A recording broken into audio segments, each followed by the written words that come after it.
కుట్టుడు చెప్పులు కుట్టుడు కాదు, వాళ్ళు ప్రభుత్వ కొలువులు చేస్తే వాళ్ళ తల్లిదండ్రుల జీవితాలు మారుతాయి. ఉపాధి హామీ కూలికి పోయి రూపాయి కూడబెట్టి పిల్లలకు కోచింగ్ సెంటర్లలో ఫీజులు కట్టనికే మెడ మీద ఉన్న తాలి అమ్మిన తల్లిదండ్రులు నాకు చాలా మంది తెలుసు. వాళ్ళ కష్టాలు తీరాలని, వాళ్ళ పిల్లలు పీజీలు పిహెచ్డీలు చదవాలని, డాక్టర్లు లాయర్లు కావాలని, తమ జీవితాలలో వెలుగు రావాలని కోట్లాది మంది పేదలు గ్రామాలలో కలలు కన్నారు. అందుకే ఆ పిల్లల కోసం సర్కారు కొలువుల కోసం ఎదురు చూడకుండా ఎంబడెంబడే నోటిఫికేషన్లు ఇచ్చి ఈరోజు ఉద్యోగాలు ఇస్తున్నాం. మధ్యలో కొంత ఆలస్యమైంది, ఎందుకంటే మా దామన్న సుప్రీంకోర్టు నుంచి ఆర్డర్ తెచ్చిండు.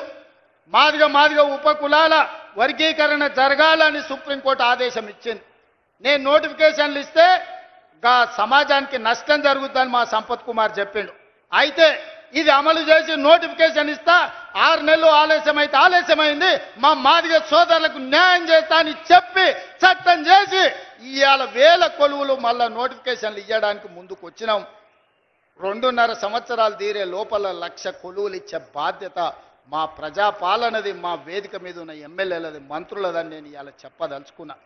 ఇవాళ అదే కాదు, ఇవాళ ఈ చట్రోలు గ్రామానికి వచ్చినా అంటే యంగ్ ఇండియా ఇంటిగ్రేటెడ్ స్కూల్ అక్క స్కూల్లో బడికి సున్నమేనికే 2 లక్షలు ఇచ్చినోడు లేడు.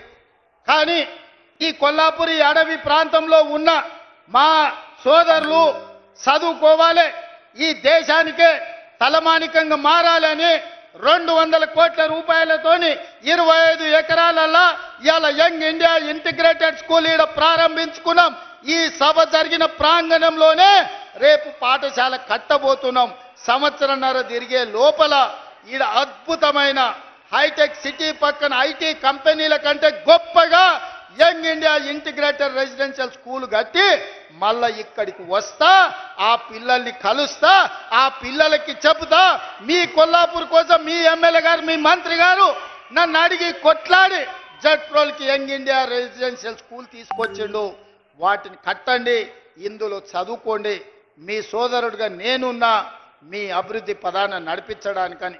ఇదే కాదు, ఈ 18 నెలల్లో ఇతర దేశాలు పర్యటనలు చేసి ఇతర రాష్ట్రాలు ఇతర దేశాల నుంచి 3 లక్షల కోట్ల రూపాయల పెట్టుబడులు తెచ్చి 1,00,000 పైగా ప్రైవేటు ఉద్యోగాలు ఈరోజు మన రాష్ట్రంలో ఇచ్చినాం. యంగ్ ఇండియా స్కిల్ యూనివర్సిటీ కావచ్చు, యంగ్ ఇండియా స్పోర్ట్స్ యూనివర్సిటీ కావచ్చు, young India integrated residential schools కావచ్చు. ఈరోజు రెసిడెన్షియల్ స్కూళ్లలో కాస్మెటిక్ ఛార్జెస్ 200% పెంచినాం.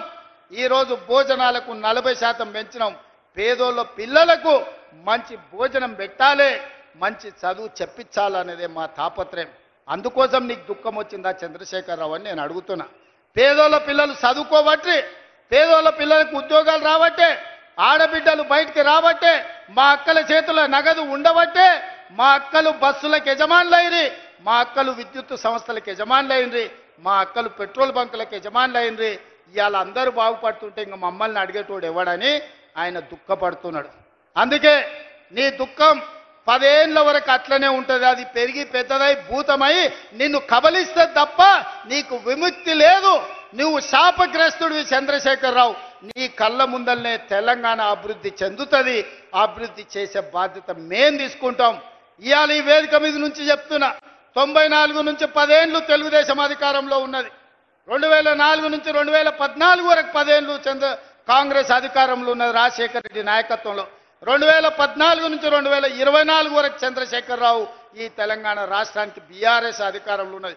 2024 నుంచి 2034 వరకు రాసుకో చంద్రశేఖరరావు, నీ డైరీలో కాదు నీ గుండెల్లో రాసుకో, నీ కొడుకు గుండె మీద రాయి. 2034 వరకు ఈ సోదరుడు పాలమూరు బిడ్డ తెలంగాణకు ముఖ్యమంత్రిగా ఉంటాడు. పాలమూరు నుంచే ప్రజా ప్రభుత్వాన్ని నడుపుతాం. ఇది నా మాట, నువ్వు నీ గుండెల్లో రాసుకో చంద్రశేఖరరావు. పాలమూరు నుంచే శాసనం చేస్తాం, పాలమూరు నుంచే శాసనసభను నడిపించే బాధ్యత నేను తీసుకుంటా.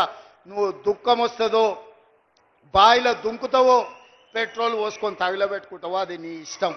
కాకపోతే నా కోరిక ఒక్కటే, నువ్వు అసెంబ్లీకి రావాలి, అపోజిషన్లో కూర్చోవాలి, మేము చేసే మంచి పనులు చెప్తుంటే నువ్వు కుమిలి కుమిలి ఏడవాలి. అందుకే నేను అసెంబ్లీకి పిలుస్తున్నా. నువ్వు చేసిన ద్రోహం ఏందో, నువ్వు చేసిన అన్యాయం ఏందో, నువ్వు పాలమూరుకు మొత్తం ఎడారిగా మార్చిందేందో, నువ్వు కట్టకుట్ట వదిలిన పాలమూరు, రంగారెడ్డి, కల్వకుర్తి, భీమా, నెట్టంపాడు, కోయిల్ సాగర్ ఈ ప్రాజెక్టులన్నింటినీ పూర్తి చేసే బాధ్యత నేను తీసుకుంటా. తుమ్మిడి ఎట్టి దగ్గర నుంచి నీళ్లు తీసుకొస్తా. రంగారెడ్డి జిల్లా, వికారాబాద్, చేవెళ్ళ, తాండూరు, పరిగికి నీళ్ళు ఇచ్చే బాధ్యత నేను తీసుకుంటా.